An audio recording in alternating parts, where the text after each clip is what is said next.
Now call the meeting of the Carbon County Board of Commissioners to order. Please rise for a moment of silence, prayer, and pledge of allegiance. Father, bless this meeting today, all those present, as well as the lives that we will encounter afterwards. Keep in our thoughts our veterans, worthy men and women who have given their best when they were asked to call upon to serve the protection of their country. We pray that you will bless them for their unselfish service and continual struggle to preserve our freedom, our safety, and our country heritage for all of us. Amen. I pledge allegiance to the flag of the United States of America and to the republic for which it stands, one nation, under God, indivisible, with liberty and justice for all.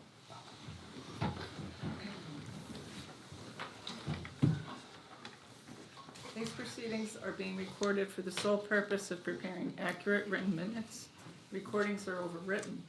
Following approval of the minutes, eliminating all unofficial records of these proceedings. Your first item is the approval of the minutes of the previous meeting held October 17, 2024. Motion approved. Second? Mr. Honor? Yes. Mr. Notstein? Yes. Are there any guests concerning county business? Hearing none, at this time I'd like to approve of resolution before I call on. Next item is the resolution. This is item number 24-492, Operation Green Light for Veterans. Resolution number 2024-041 for adoption. Motion adopted. Second? Mr. Honor? Yes. Mr. Notstein? Yes. With us today, we have Christine Leclerc. Could she come up? And then our solicitor will read the resolution.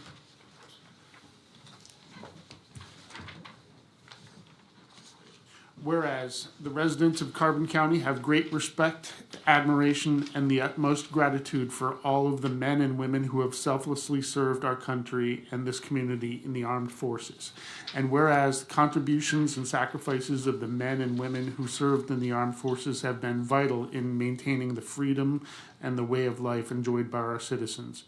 And whereas Carbon County seeks to further honor these individuals who have paid the high price for freedom by placing themselves in harm's way for the good of all. And whereas veterans continue to serve our community in the American Legion, Veterans of Foreign Wars, and veteran service organizations, religious groups, and by functioning as county veteran service officers in 29 states, to help fellow former service members access the more than $52 billion in federal health, disability, and compensation benefits each year. And whereas approximately 200,000 service members transition to civilian communities annually, with an estimated 20% increase of service members transitioning to civilian life in the near future.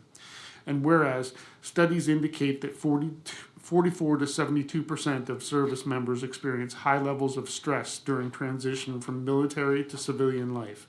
And whereas active military service members transitioning from military service are at high risk for suicide during their first year after military service, and 1 in 5 post 9/11 say they struggled with substance abuse after leaving the military.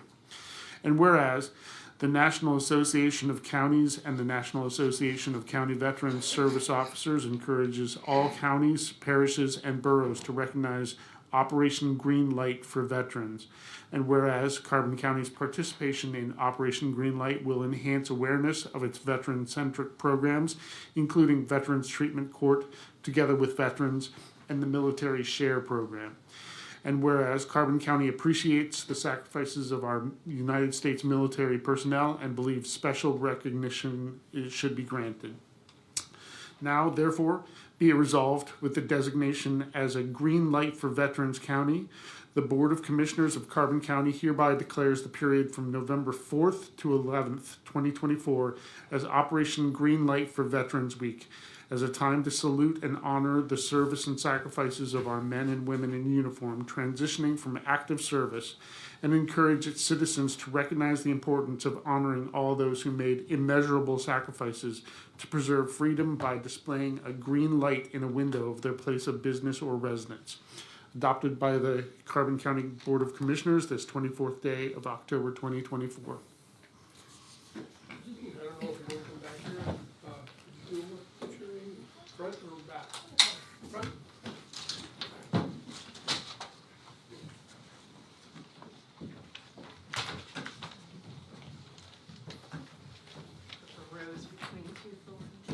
Yeah, I know it's bad stuff to be. Thank you, Christine, for everything you do for our vets.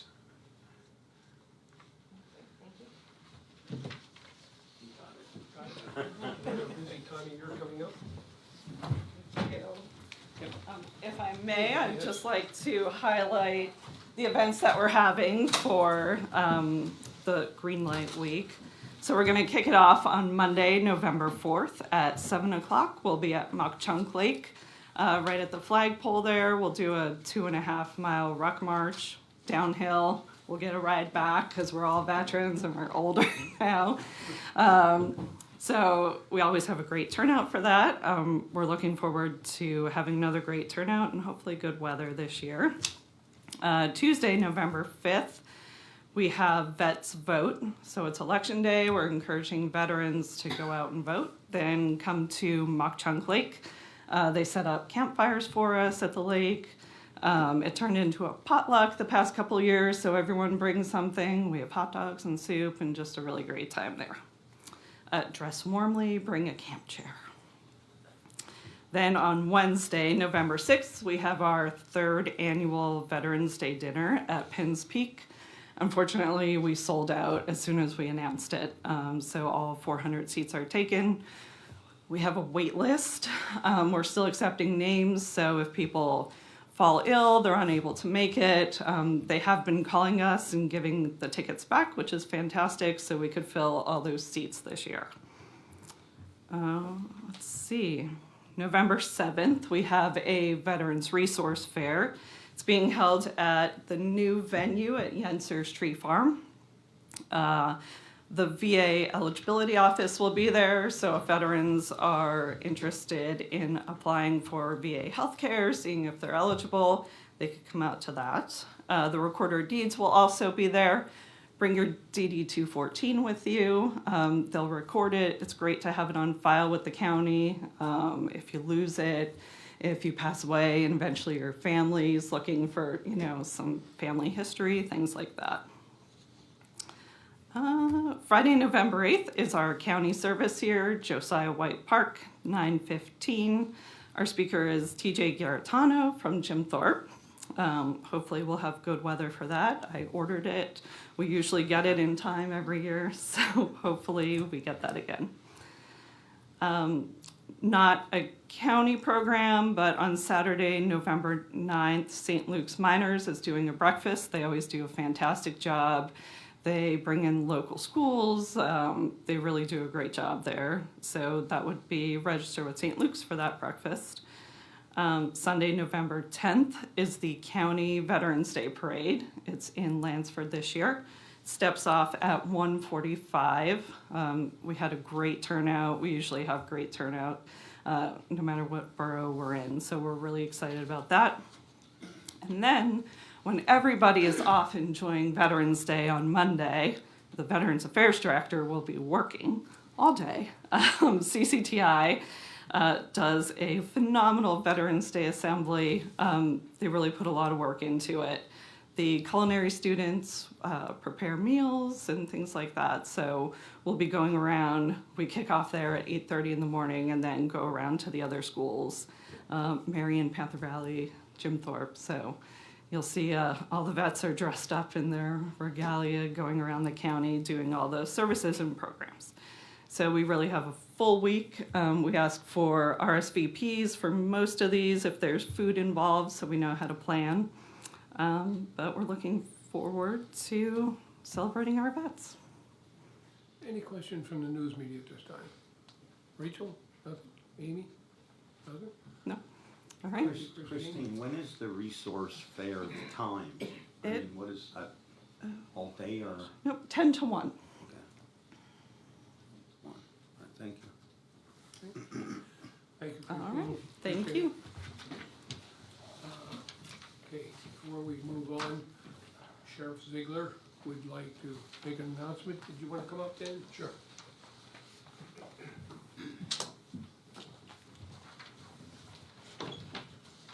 Just wanted to make the public and everybody aware of some changes that are going to go into effect in the sheriff's office starting on this coming Monday. We've been working really hard with a provider called Permitium to make an option available for the public to apply for a license to carry firearms online through the system.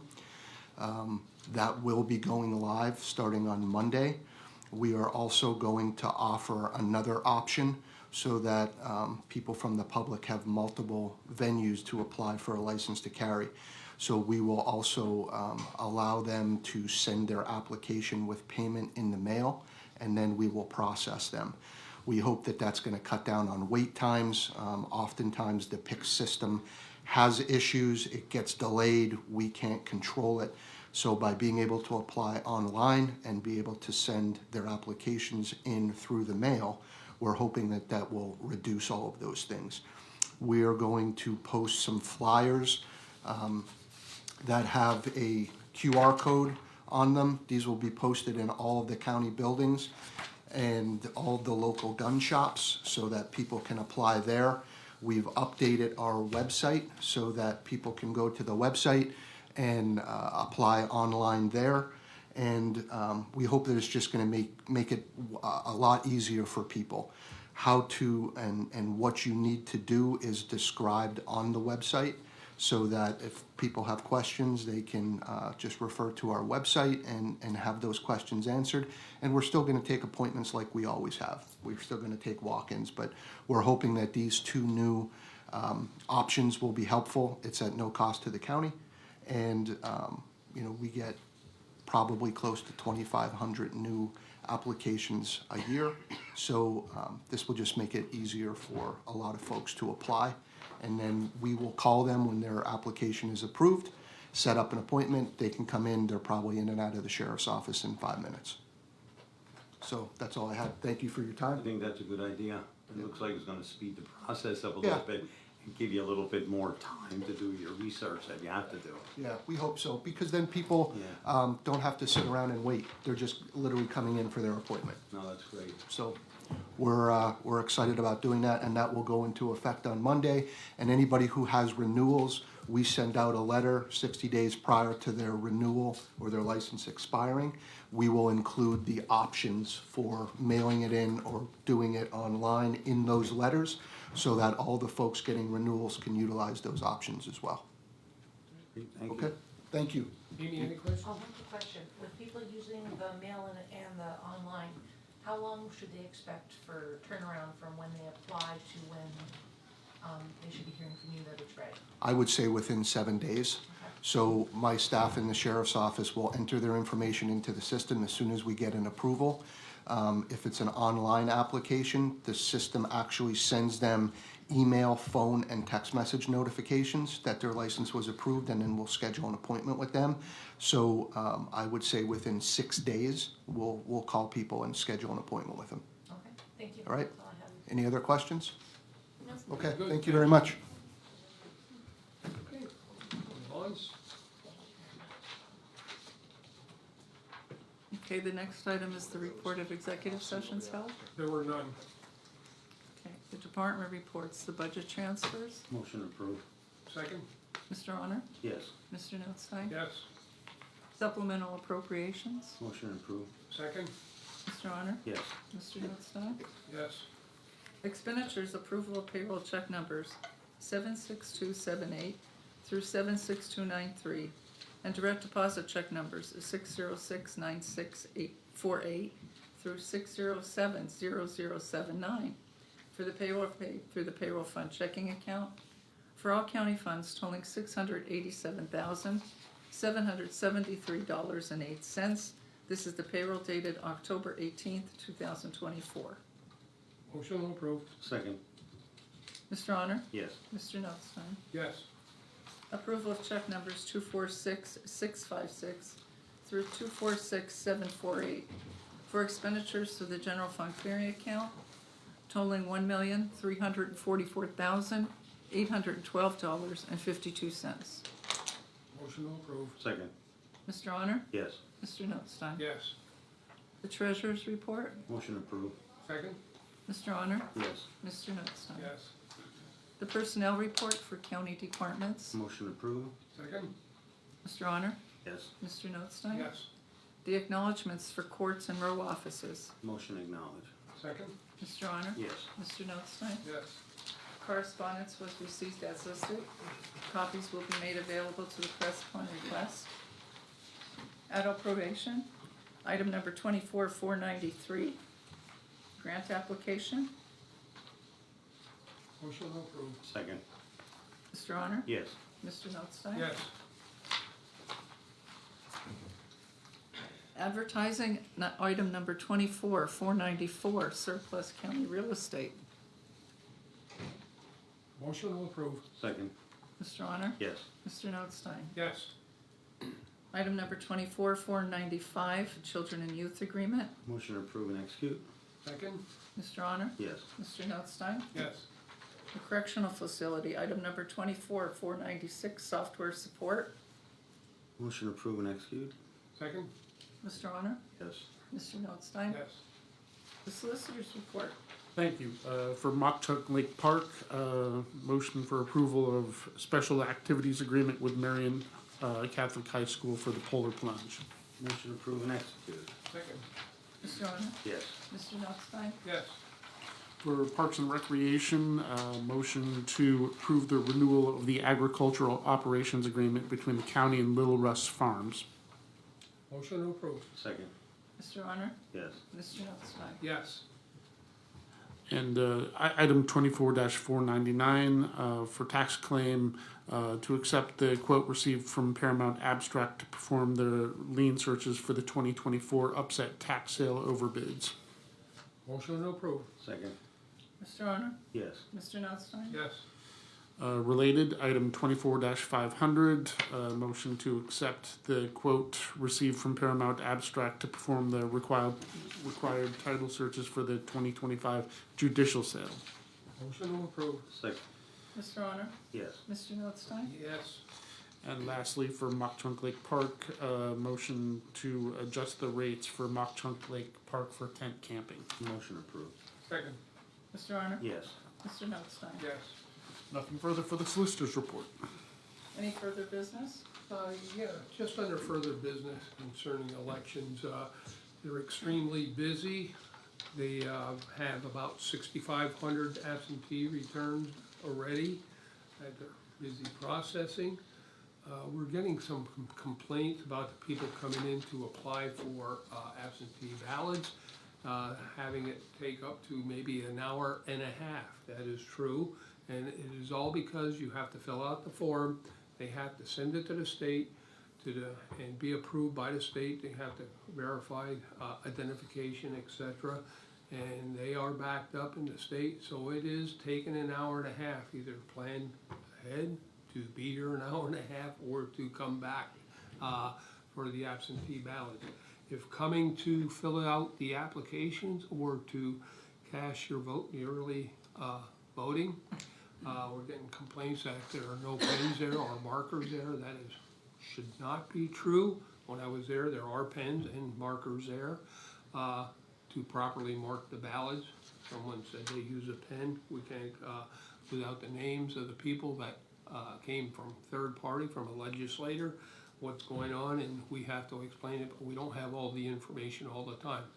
I instructed the staff this morning, when they come in to do this, make sure they have a pen and a marker and are properly instructed. People are walking out with the marker, so maybe that has occurred. But if those are not available, ask for them. If they are not offered, ask for them. We want to do this right now. Can't afford any mistakes in this election, so take some responsibility as well, and just don't use a pen for your ballot, ask for a marker, do it properly. Okay, the staff is working 10 hours a day right now, and they're planning on working on Saturday morning to try to keep up with the workload, so, okay, that's all I have. Commissioners' reports, Mr. Honor. The only thing I have, I just want to thank our safety committee. We had, and this is a lucky number, not an unlucky number. We had 13 participants in the training that we had, and through that, and we do have a monthly meeting, but once a year we meet with L&I, and they give us training on different things. It can go from safety of walking areas to drug addiction, of seeing things like that, so it covers pretty much of everything. And the thing that really comes out of it, I mean, we are addressing a lot of the safety problems. I mean, and we have, I think, what did we determine now, 20-some buildings that we have? So that's a lot for us to do. And we were in compliance with everything. And I know that the letter that we got back from L&I, they commended us for having these 13 people that were on that. And what the result of that is we get 5% off of our workman's comp. I mean, that's really good, and I have to commend the committee for doing that. I mean, they're here every month, and sometimes it might be a little boring, but they all always have something that might be wrong, you know, if it's a nail sticking out or a brick in the sidewalk. But I just have to commend the committee, and Lisa O'Donnell is the one that's the secretary. I'm the chair, but she does all the work. I mean, she does an excellent job of it. I mean, she's the one that scheduled everything. But for the safety committee, and I know there's people here, and even like with the sheriff, he has a couple of participants, and each building has somebody on the committee that can report things. So thank you again to the committee. Mr. Notstein? Yes, this week we had a little fiasco out here with the railroad tearing up sidewalks, and it goes back into the safety issues with the uneven curves and the narrow sidewalks and people tripping and falling. So the railroad is working on those improvements. They have put a lot of redstone out there. This coming week on Tuesday, they are planning on coming back in to pave areas of that and make the walkway wider, safer.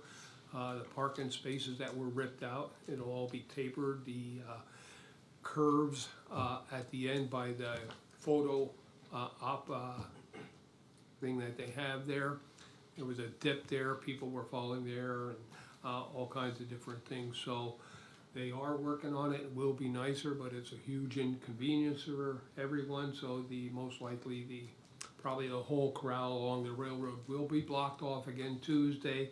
I only see it taking, maybe 2 days at most. It shouldn't take too long. So hopefully it'll be a permanent improvement and reduce the lawsuits we have, because we've got 2 or 3 pending now already.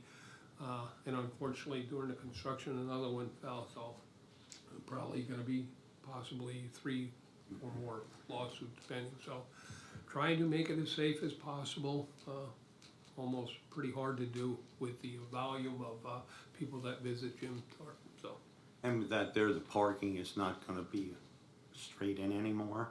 It's gonna be on an angle that when they back out, you're only gonna be backing out into the one lane of traffic, instead of like it is now that you're backing out in both of them. So that's making a lot bigger improvement on the safety of driving You also. won't be able to back and go the other way. No, You're gonna have to go left around the square or whatever you do, so. But there's always gonna be that person that makes a U-turn. During We this- had one the other day. It's More like, than one where are I've you told. going? It's Making a been, U-turn right in the curb. Yeah, right in the curve where the lady found, where the gate is to go into the park, we blocked that off. We opened it up for the people with chairs, wheelchairs, walkers, etc., because they couldn't go into stones, it was not good. What do? Pick somebody up and make a U-turn right there in the middle of the road, so, almost need a traffic cop with a taser gun, I don't know what else you can do. Crosswalk people walking right out in front of people, walking in front of me the other day, so. But I have to keep my cool, can't say nasty things. So, yeah, it's, people just don't care, they just walk right out in front of you, there's a big hurry, I guess, so. That's all I have then, meeting adjourned. Rachel, So I kind of on the Jim Thorpe note, so we're coming up on the last weekend of the fall. Do you guys feel like the new traffic patterns and the switch ups that you guys have this year, how do you think they're going? from what I'm hearing, it has gone better with, traffic patterns and some of the things that we've, made changes on. Even with the transportation, the only thing that made it worse was people parking illegally and blocking the vehicles or the Yeah. transportation buses, from, making leaving enough room for turns. So, some people were towed, maybe a lot more should have been towed. People come in, told not to park there, get a $40 fine and other penalties, $70, they don't care. They just do what the heck they want. We don't care. So, next best thing to do, park a tow truck there and start towing. Then they'll have to pay towing and storage fees, so. It's just crazy. And I think that's our next thing that we're gonna look into. We have to do something because there's people, like even when our employees leave or whatever, they, you could have them going out to do a service call or whatever for different departments, and they come back and there's not parking for them. It's even in the employee parking. In fact, yesterday we ticketed somebody that I thought it was somebody that got a new car, and here the car was parking here since Monday already and wasn't even affiliated with the county at all. And I think the note was on there, they ticketed them and said the next time they will be towed. So I think that's what we're gonna have to go to, get a wrecker or rollback or a contract with somebody and start towing these people because they don't listen. They'll park there and they'll pay the fine, they'll park in any one of the spots. I even said even where the sheriff's spot is. I think if the sheriff would leave, they don't care, they'll park in the sheriff's spot. It's as plain and simple as that, they don't. So I think towing them, and they gotta pay a $400 fine, they'll wake up. Or not come back. And the construction that you guys were just talking about, it's happening, I guess, Tuesday, so is that impacting this weekend at all? It shouldn't, no, I don't think not so. really, no. Yeah, I think that's it. Yeah, I think I noticed a difference already today with the cooler weather. Yeah, Coming in the morning, usually there's a pretty good sized line waiting at the ticket booth already. And it wasn't as bad this morning. Saturday I had to come in at 7:30 and the line for tickets at 7:30 in the morning was back up to the entrance of the lot. So, but I think it's gonna slow down now with the cooler weather. I could be wrong. Weekend I think will be rough. Now that the festival's technically over, are you guys still having the blocked off and all the same? Yeah, I'm pretty sure we'll stick with the traffic patterns, working with the Jim Thorpe Police and the borough, and that we're gonna have to do, I'm positive that it is gonna be just as bad this weekend. The only difference I see is less vendors in the park. Thank you. Good morning. Ringing. To piggyback off that, let's talk about the correspondence with the petition on people wanting to end the Fall Fest. Well, the thing about that is, nobody wants to put, we have not seen any signatures. The letter we got, or the email we got, says Meg, and, if we want, they'll put us in touch with the people that would be involved. I don't know how you're gonna stop fall foliage. Do you think you're gonna stop the tree? No. They say businesses are not doing well. There is some theft, yet it is a concern. I did talk to one shop owner. She said they're crazy, she's doing a lot better. She's doing good. She has not had a problem with retail theft. It just affects the county so much, and not only, Jim Thorpe, but neighboring communities, that people do stop and eat in some of these. And one of the complaints was from Nesquehoning about it, and we have had at least one letter or email of support that, that it does help businesses. People have to realize what this town would look like before, or be like, without tourism. They claim that the tourism is hurting the businesses, that the local people, can't even shop or go there.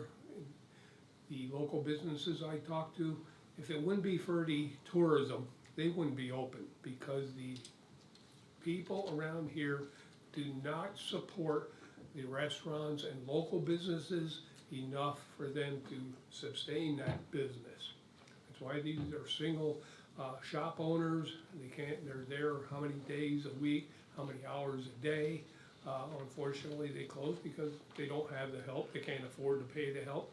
But without the tourism, they would not be surviving. It would be a ghost town like, unfortunately, Lansford, even Lehighton. They complain about losing business with the traffic patrons. When they leave Jim Thorpe, who's gonna stop and play games in Lehighton? Or they don't even have it. Look at the back of Lehighton, the bypass. It's pathetic the way it looks and everything. Finally, they're removing the houses that, or at least one of the homes that burn on First Street, but people have to take responsibility for their neighborhoods or main streets in municipalities throughout the county. If you have places that look like trash, you think people are gonna stop and support them if they don't take care of their properties? No, they're not gonna stop, they're gonna keep going, so. And I think some of the problems, like when I even first came in here, I mean, I'm only here like 4 years, but I think one of the biggest complaints were from the restaurants, but it's that they couldn't handle the volume.